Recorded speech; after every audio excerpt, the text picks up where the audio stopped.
Assalamualaikum warahmatullahi wabarakatuh. Bismillahirrahmanirrahim. Alhamdulillahirabbil alamin. Wassalatu wassalamu ala asrofil anbiya'i wal mursalin wa ala alihi washabihi ajmain. Asyhadu alla ilaha illallah wahdahu la syarikalah wa asyhadu anna Muhammadan abduhu wa rasuluh. Segala puji hanya bagi Allah Tuhan sekalian alam. Semoga sholawat dan salam tercurah kepada junjungan kita, Nabi yang paling mulia, Nabi Muhammad SAW, kepada keluarga dan sahabatnya seluruhnya. Aku bersaksi bahwa tidak ada Tuhan selain Allah yang Esa, tidak ada sekutu baginya, dan aku bersaksi bahwa Nabi Muhammad SAW adalah hamba dan utusannya. Para pendengar pemirsa Sirah Nabawiyah yang insya Allah dirahmati Allah Subhanahu wa Ta'ala, bertemu lagi dengan Umi Nini Gawat pagi hari ini, siang hari ini, sore hari ini, setiap saat masih prokes karena ternyata COVID masih ada. Jadi setiap keluar rumah tetaplah bermasker. Dan semua yang mendengarkan dan melihat Sirah Nabawiyah, kisah Rasulullah SAW, Umi Nini doakan. Semoga dikaruniakan umur yang panjang, manfaat, sehat, afiat jasmani rohaninya, rezekinya berkah, dan selalu taat beribadah, sholawat kepada Rasulullah SAW. Insya Allah kelak kita mendapatkan syafaat darinya. Amin, amin, amin ya robbal alamin. Umi Nini Gawat bekerja sama dengan GN YouTube channel. Mari kita mulai. Allahumma sholli ala Sayyidina Muhammad wa ala alihi Sayyidina Muhammad. Di hari Kamis, yaitu 4 hari sebelum meninggalnya Rasulullah SAW, sakit Rasulullah SAW semakin berat. Rasulullah SAW meminta, tolong bawa kemari alat tulis. Aku akan menulis untukmu wasiat. Dengan wasiat itu, kamu tidak akan sesat setelah itu. Di dalam rumah ketika itu, ada beberapa sahabat, di antara mereka adalah Umar bin Khattab, dan dia berkata, kini Rasulullah SAW mengalami kesakitan yang dahsyat. Bukankah sudah ada Al-Quran? Sudah cukup dengan kitab Allah itu. Ahli keluarga Rasulullah SAW berselisih pendapat. Di antara mereka mengatakan, yaitu, ayo berikan sesuatu untuk Rasulullah tulis. Dan di antara mereka ada juga yang mengatakan, sebagaimana pendapat Umar bin Khattab, hingga terjadi silang pendapat di antara mereka. Kemudian Rasulullah SAW berkata, ayo kamu semua keluar dari sini. Di hari itu Rasulullah SAW membuat 3 wasiat, yaitu 1. Rasulullah SAW berpesan agar kaum Yahudi, Nasrani, dan musyrikin dikeluarkan dari semenanjung tanah Arab. 2. Rasulullah SAW berpesan agar membenarkan kedatangan para perwakilan sebagaimana yang pernah Rasulullah SAW lakukan. 3. Adapun wasiat yang ketiga agar berpegang dengan kitab Allah Subhanahu wa Ta'ala dan sunnah Rasulullah SAW, meneruskan pengiriman tentara Islam, pimpinan Usamah, dan perintah untuk sholat dan membuat hubungan baik dengan sesama umat. Walaupun Nabi SAW dalam keadaan sakit, namun Rasulullah SAW kemudian sholat, menjadi imam sholat berjamaah. Di hari itu Rasulullah SAW sholat maghrib dengan membaca surah Mursalat. Ketika waktu sholat Isya, sakit Rasulullah SAW bertambah berat, menyebabkan Rasulullah SAW tidak berdaya untuk keluar ke masjid. Kata Aisyah, Rasulullah SAW bersabda, apakah orang-orang sudah sholat? Tidak, wahai Rasulullah, mereka semua sedang menunggu paduka. Kata Rasulullah lagi, sediakan air di dalam panci itu. Kami pun melakukan apa yang diperintahkan Rasulullah SAW. Dengan air itu Rasulullah SAW pun bersuci dan berdiri Namun Rasulullah kemudian setengah pingsan, kemudian masih bertanya pula, apakah orang-orang sudah sholat? Kejadian pingsan ini berulang kali terjadi seperti yang pertama, yaitu setelah Rasulullah SAW bersuci. Akhirnya Rasulullah SAW menyuruh Abu Bakar mengimami sholat orang banyak. Abu Bakar pun melaksanakan perintah Rasulullah SAW. Mengimami orang banyak untuk hari-hari itu sebanyak 17 waktu sholat ketika Rasulullah masih hidup. Aisyah radhiyallahu anhu telah meminta Rasulullah SAW memberikan petunjuk agar imam masjid bisa dilakukan orang lain, agar orang banyak tidak mempunyai anggapan tidak baik. Namun Rasulullah SAW tetap menolak dan berkata, kamu semua adalah wanita-wanita pencinta Yusuf. Banyak berdalih, ayo suruh Abu Bakar sholat menjadi imam. Sehari sebelum wafat, di hari Ahad, Nabi Muhammad SAW merasa dirinya ringan sedikit. Kemudian Rasulullah SAW keluar dengan dibantu oleh 2 orang untuk sholat duhur. Sedang Abu Bakar menjadi imam sholat untuk orang banyak. Ketika Abu Bakar menjadi imam, terlihatlah Rasulullah SAW mundur ke belakang. Tetapi Rasulullah SAW memberi isyarat agar dia jangan mundur. Rasulullah SAW menyuruh 2 orang yang membantu Rasulullah SAW agar mendudukkan Rasulullah SAW sebelah Abu Bakar. Mereka berdua pun mendudukkan Rasulullah SAW di sebelah kiri Abu Bakar. Dan Abu Bakar mengikuti beriktidak dengan Rasulullah SAW di dalam sholatnya, di samping memperdengarkan takbir-takbir kepada para jamaah. Pada hari Ahad, yaitu sehari sebelum wafat, Rasulullah SAW memerdekakan semua hamba sahayanya, bersedekah dengan 7 dinar yang Rasulullah SAW miliki pada saat itu. Semua senjata-senjatanya diberikan kepada kaum muslimin. Pada malam hari itu, Aisyah meminjam minyak untuk menghidupkan lampu dan dari tetangganya. Baju besi Rasulullah SAW tergadai pada seorang Yahudi sebesar 30 cupak.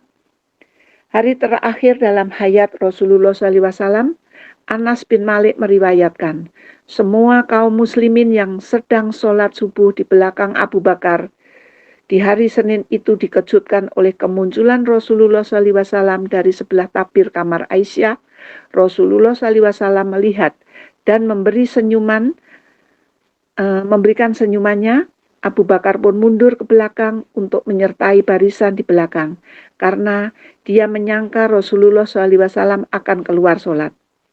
Kata Anas lagi, hampir-hampir para jamaah sholat terpesona. Mereka gembira melihat Rasulullah SAW. Namun Rasulullah SAW memberi isyarat kepada mereka agar meneruskan sholat. Setelah itu Rasulullah SAW melepaskan tabir dan masuk ke dalam. Kemudian Rasulullah SAW tidak memiliki kesempatan lagi untuk sholat 5 waktu yang lain. Ketika siang semakin cerah, Rasulullah SAW menjemput Fatimah dan berbisik kepadanya, yang menyebabkan Fatimah menangis. Setelah itu, Rasulullah SAW memanggil Fatimah lagi dan membisikkan sesuatu lagi kepadanya. Bisikan yang kedua menyebabkan Fatimah tersenyum. Kemudian Aisyah berkata, kami pun bertanya, apa ceritanya? Jawab Fatimah, Rasulullah SAW membisikkan bahwa Allah akan menjemputnya melalui sakit yang Rasulullah alami ini. Itulah yang membawa aku menangis. Pada kali kedua Rasulullah membisikkan bahwa aku ahli keluarganya yang diwafatkan Allah setelah Rasulullah SAW. Itulah yang menyebabkan aku tersenyum. Selain itu, Rasulullah SAW juga memberi kabar gembira, tabsyir kepada Fatimah bahwa dia adalah nisa alamin atau penghulu wanita dunia. Fatimah melihat beban kesakitan dialami oleh Rasulullah SAW terlalu berat. Dia berkata, alangkah berat cobaan Bapak. Jawab Rasulullah SAW, tidak ada cobaan lagi untuk bapakmu setelah hari ini. Di saat ini Rasulullah SAW memanggil Hasan dan Husain, dan Rasulullah SAW mencium keduanya sambil berwasiat kepada mereka berdua dengan kebaikan. Kemudian Rasulullah SAW menjemput istri-istrinya, menasihati dan memperingatkan mereka. Kesakitan semakin bertambah dan kesan racun sebagaimana yang dirasakan Rasulullah SAW sebagaimana di hari Khaybar menyebabkan Rasulullah SAW berkata, "Wahai Aisyah, kini aku masih terasa sakit seperti makanan di hari Khaybar dahulu. Inilah waktunya aku merasakan nafasku sesak terputus-putus karena kesan racun." Rasulullah SAW pun mewasiatkan orang banyak dengan sabda beliau, "Solat, solat dan berbuat baiklah kepada hamba sahaya milik kamu." Rasulullah SAW mengulangi ungkapan ini berkali-kali. Saat Nazak mendatangi Rasulullah SAW, Aisyah membiarkan Rasulullah SAW bersandar di dadanya. Hal ini dia menceritakan olehnya.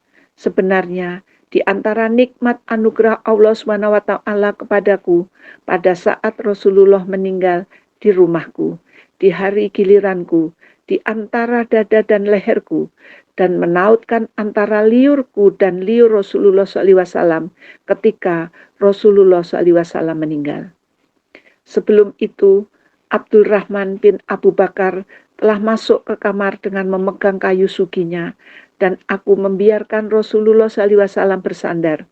Kulihat Rasulullah memperhatikan ke arahnya. Aku sadar bahwa Rasulullah suka akan siwak sugi tersebut. Maka aku bertanya, "Maukah aku ambil untukmu Rasulullah?" Rasulullah pun mengangguk. Kemudian aku berikan siwak kepada Rasulullah SAW. Tetapi siwak agar keras, dan aku berkata, "Biarkan aku melunakkannya." Rasulullah pun mengangguk, kemudian aku pun melembutkannya. Kemudian Rasulullah SAW pun bersugi dengannya. Dalam satu riwayat lain diriwayatkan, Rasulullah SAW bersugi dengan sepuas-puasnya. Pada waktu itu ada sebuah bejana berisi air di depan Rasulullah SAW. Rasulullah SAW memasukkan tangannya, kemudian menyapukan air ke muka sambil berkata, "Sebenarnya kematian ini ada sakaratnya." Hadis. Tidak berapa lama setelah Rasulullah SAW selesai menyugi giginya, Rasulullah SAW pun mengangkat tangannya dan jarinya menunjuk ke langit, diikuti dengan renungan mata yang sayu, disusuli dengan gerakan bibirnya. Aisyah mendengar ungkapan terakhir yang dilafazkan oleh Rasulullah SAW seperti berikut. "Bersama-sama dengan mereka yang telah Engkau karuniai dan golongan para nabi, siddiqin, syuhada, dan solihin, ya Allah, ya Tuhanku, ampunilah aku dan kasihanilah aku. Katakanlah aku dengan kekasih yang tertinggi, ya Allah, Tuhanku, kekasih yang tertinggi." Rasulullah SAW mengulangi lafaz yang terakhir sebanyak 3 kali, dan tangan Rasulullah SAW pun layu turun ke bawah. Maka Rasulullah SAW pun kemudian bersama kekasih yang tertinggi, "Inna lillahi wa inna ilaihi roji'un." Sesungguhnya kita adalah kepunyaan Allah, dan kepada Allah jugalah kita kembali. Surat Al-Baqarah ayat 156. Maha benar Allah dengan segala firman-Nya. Peristiwa meninggalnya Rasulullah SAW ini terjadi pada saat pagi matahari sudah mulai naik. Pada hari Senin 12 Rabiul Awal tahun ke-11 Hijriah, di waktu usia Rasulullah SAW genap 63 tahun lebih 4 hari. Kepiluan menyelubungi para sahabat. Kini berita meninggalnya Rasulullah SAW yang memilukan itu tersebar luas. suasana muram menyelubungi tanah Madinah, kata Anas.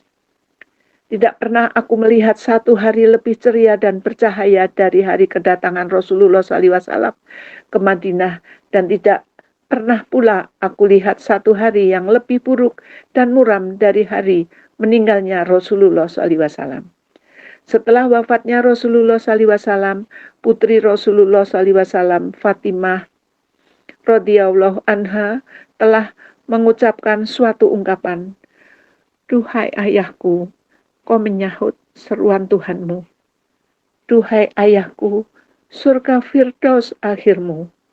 Duhai ayahku, kepada Jibril jua kami bertakziah mengenai kewafatanmu." Di hari itu Umar telah berdiri di depan khalayak dan menurut riwayat menceritakan bahwa dia telah mengigo dengan berkata, sebenarnya ada beberapa orang munafikin telah menyebut bahwa Rasulullah SAW telah wafat. Sesungguhnya Rasulullah SAW tidak wafat, cuma dia pergi menemui Tuhannya seperti Musa bin Imran pergi menemui Tuhannya. Musa menghilang diri untuk selama 40 malam. Kemudian Musa pulang kembali setelah orang berkata, "Ya Musa telah mati." Demi Allah, Rasulullah SAW pasti akan pulang kembali. Siapapun yang menyangka bahwa Rasulullah SAW telah wafat, mesti dipotong tangan dan kaki-kaki mereka. Abu Bakar menyambut kudanya, berlari dari rumahnya di sana. Sesampainya di pekarangan masjid, dia kemudian masuk ke dalam masjid. Tanpa bicara sepatah kata pun dengan orang banyak, dia memasuki kamar Aisyah menuju ke tempat Rasulullah SAW yang sedang berbaring ditutup dengan kain. Dia membuka tutup muka Rasulullah SAW, kemudian memeluk dan mencium muka Rasulullah SAW sambil menangis. Demi dikaulah ibu ayahku, Allah SWT tidak akan mengenakan kau dua kematian. Adapun kematian yang telah ditentukan kepadamu, ini sudah kau hadapi. Setelah itu, Abu Bakar dan Umar keluar menemui orang banyak. Abu Bakar berkata, "Wahai Umar, silakan duduk." Namun, Umar enggan untuk duduk. Orang banyak pun mengerumuni Abu Bakar dan membiarkan Umar di situ. Abu Bakar berkata kepada semua yang hadir, setelah mengucapkan tahmid dan syukur, maka ingin aku sampaikan di sini, siapapun di antara kamu yang menyembah Muhammad, sesungguhnya Muhammad telah meninggal. Dan siapapun yang menyembah Allah, maka sesungguhnya Allah itu hidup dan tidak akan mati. Kemudian dia membaca ayat Allah, yaitu surat Al-Imran, surat 3 ayat 144. A'udzubillahi minasyaitonirrajim. Bismillahirrahmanirrahim. Muhammad itu tidak lain hanyalah seorang rasul. Sungguh telah berlalu sebelumnya beberapa orang rasul. Apakah jika dia wafat atau dibunuh, kamu berbalik ke belakang murtad? Barang siapa yang berbalik ke belakang, maka ia tidak dapat mendatangkan mudarat kepada Allah sedikitpun. Dan Allah SWT akan memberi balasan kepada orang-orang yang bersyukur. Maha benar Allah dengan segala firman-Nya. Kata Ibnu Abbas, demi Allah, pada waktu itu manusia banyak yang tidak mengetahui bahwa Allah SWT telah menurunkan ayat ini kecuali setelah Abu Bakar membacanya. Dengan itu orang banyak pun menerima dan membacanya. Kata Ibnu Musayyab, Umar telah menyebut, demi Allah, setelah aku mendengar apa yang disampaikan oleh Abu Bakar, kakiku merasa tidak berdaya lagi untuk berdiri. Kemudian aku terkulai ke tanah karena apa yang disampaikan oleh Abu Bakar itu telah memastikan bahwa Rasulullah SAW meninggal dunia. Kafan dan persemayaman tubuh mulia ke pembaringan terakhir. Telah timbul selisih pendapat di antara para sahabat sebelum mengafani mengenai siapa yang ikut ditunjuk menjadi khalifah. Pembahasan dan perdebatan terjadi di antara kaum Muhajirin dan Ansor di halaman rumah Bani Sa'adah, yang akhirnya mereka semua setuju melantik Abu Bakar sebagai khalifah Rasulullah SAW. Pembahasan dan perdebatan ini memakan waktu hingga petang di hari Senin, bahkan sampai masuk ke malam berikutnya, menyebabkan semua orang sibuk. Pemakaman tubuh Rasulullah SAW tertunda hingga ke malam Selasa, bahkan hingga menjelang subuh hari berikut. Tubuh Rasulullah SAW yang penuh berkah itu terletak di tempat tidurnya, tertutup dengan kain, menyebabkan ahli keluarga Rasulullah SAW menutup pintu rumahnya. Pada hari Selasa, barulah tubuh Rasulullah SAW dimandikan. Tanpa membuka bajunya, mereka yang bertugas memandikan Rasulullah adalah Abbas, Ali Fadlah, dan Khotam, anak Abbas, Syakron, hamba Rasulullah, Usamah bin Zaid, dan Aus bin Wali. Abbas, Fadlan, dan Khotam membalikkan badan Rasulullah SAW. Usamah dan Syakron menyiramkan air. Ali menggosoknya, sedang Aus menyandarkan Rasulullah SAW ke dadanya. Kemudian mereka semua mengafani tubuh Rasulullah SAW dengan 3 lapis kain kafan berwarna putih, tenunan dari Yaman, tidak berbaju atau berserban. Pengafanannya dilakukan dengan cermat dan hemat. Terjadi perbedaan pendapat lagi mengenai tempat pemakaman jenazah Rasulullah SAW. Abu Bakar berdiri dan berkata, "Sesungguhnya aku telah mendengar Rasulullah SAW pernah berkata, tidak dimatikan Nabi kecuali di tempat itulah ia disemayamkan." Karena itu, maka Abu Thalhah pun mengangkat tempat tidur Rasulullah SAW dan menggalinya untuk liang lahat sebagai tempat penguburan.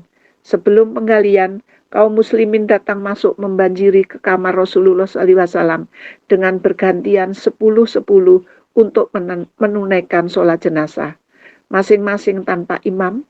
Sebelumnya keluarga Rasulullah SAW telah menyolati almarhum. Kemudian Muhajirin lalu diikuti oleh Ansor. Kaum wanita sholat setelah kaum lelaki selesai dan diakhiri oleh remaja dan anak-anak. Kesemuanya ini diselenggarakan pada hari Selasa, sehari penuh, bahkan hingga ke malam Rabu. Kata Aisyah, kami tidak menyadari akan pemakamannya, kecuali setelah kami mendengar suara cangkul menggali tanah di tengah malam, yaitu malam Rabu. Muhammad SAW Nabi yang terakhir. Nabi Muhammad SAW adalah Nabi yang terakhir dan tidak akan ada Nabi setelahnya. Ini adalah kesepakatan umat Islam jima' di dalam agama pun merupakan hal harus dipercayai akidah. Hadis Nabi SAW, aku dan para nabi sebelumku ibarat satu bangunan yang dibangun oleh seorang laki-laki, lalu ia memeliharanya dengan baik dan terus disempurnakan kecuali tempat sekeping batu bata pada suatu sudut. Maka orang banyak datang mengelilinginya dan kagum melihat dan berkata, mengapa tidak diletakkan sepotong batu bata di tempat yang kosong itu? Maka akulah batu bata itu dan akulah yang paling akhir dari segala nabi. Ada kesinambungan dakwah Nabi Muhammad SAW dengan dakwah para nabi sebelumnya. Muhammad SAW sebagai nabi terakhir melengkapi dakwah yang dilakukan oleh nabi-nabi sebelumnya. Sebagaimana hadis di atas, ini jelas sekali bila melihat dakwah para nabi, semua para nabi menyandarkan 2 asas penting, yaitu 1, akidah kepercayaan, 2, hukum dan akhlak. Dari segi akidah dan kepercayaan tidak berubah sejak Nabi Adam alaihissalam sampai ke zaman Nabi Muhammad SAW. Nabi yang terakhir, yaitu kepercayaan kepada Allah Subhanahu wa Ta'ala yang esa, mensucikan Allah dan percaya akan hari akhirat, hisab, amalan manusia, surga dan neraka. Setiap nabi menyeru kaumnya pada kepercayaan tersebut dan tiap nabi juga membantu dan menegaskan apa yang dibawa oleh nabi yang terdahulu. Seluruh rangkaian utusan para nabi semuanya menunjukkan kepada kita bahwa semua nabi diutus agar menyeru manusia kepada keimanan dengan Allah Azza wa Jalla yang esa, seperti yang dinyatakan dalam kitab Al-Quran surat Asy-Syura surat 42 ayat 30 ayat surat Asy-Syura surat 42 ayat 13 dan surat Al-Imran surat 3 ayat 50. A'udzubillahi minasyaitonirrajim. Bismillahirrahmanirrahim. Yaitu agar menyeru manusia kepada keimanan dengan Allah, seperti yaitu Dia telah mensyariatkan bagi kamu tentang agama apa yang telah diwasiatkannya kepada Nuh dan apa yang telah kami wahyukan kepadamu dan apa yang telah kami wasiatkan kepada Ibrahim, Musa, Isa, yaitu tegakkanlah agama dan janganlah kamu berpecah belah tentangnya. Amat berat bagi orang-orang musyrik agama yang kamu seru mereka kepadanya. Allah menarik kepada agama itu orang yang dikehendakinya dan memberi petunjuk kepada agamanya orang yang kembali kepadanya. Surat Asy-Syura surat 42 ayat 13, sehingga tergambar kepada kita bahwa para nabi itu tidak akan menyampaikan akidah yang berlainan di antara satu dengan yang lain. Karena soal akidah adalah soal wahyu. Hukum akhom bertujuan mengatur kehidupan manusia di dalam masyarakat serta berguna bagi manusia untuk kehidupan dunia dan akhirat. Utusan Allah yang terdahulu hanya diperuntukkan kaumnya saja, bukan utusan untuk seluruh manusia. Apa yang dibawa oleh Nabi Isa lebih sederhana dari apa yang dibawa oleh Nabi Musa. Hal ini ditegaskan oleh Allah dalam kitab Al-Quran. Surat Al-Imran ayat 3, surat Al-Imran surat 3 ayat 50. Demikianlah untuk edisi hari ini. Esok kita berjumpa lagi dengan Sirah Nabawiyah. Mudah-mudahan semua saudara-saudaraku, sahabat-sahabatku yang mendengarkan selalu dikaruniakan Allah kesehatan, keselamatan dunia akhirat, panjang umur yang berkah, rezeki yang berkah, dan selalu zakat, infak, sedekah untuk Allah, untuk menambah tabungan akhirat kita. Dan semuanya kelak kita bisa minum di telaga Al-Kautsar atas izin Allah, mendapat syafaat dari baginda Nabi besar Muhammad SAW dan atas izin Allah, dan kita semuanya bertemu di surga Allah. Amin, amin, amin ya robbal alamin. Kita tutup untuk hari ini dengan doa kafaratul majlis. Subhanakallahumma wa bihamdik asyhadu alla ilaha illa anta astaghfiruka wa atubu ilaik. Billahi taufik wal hidayah. Wassalamualaikum warahmatullahi wabarakatuh.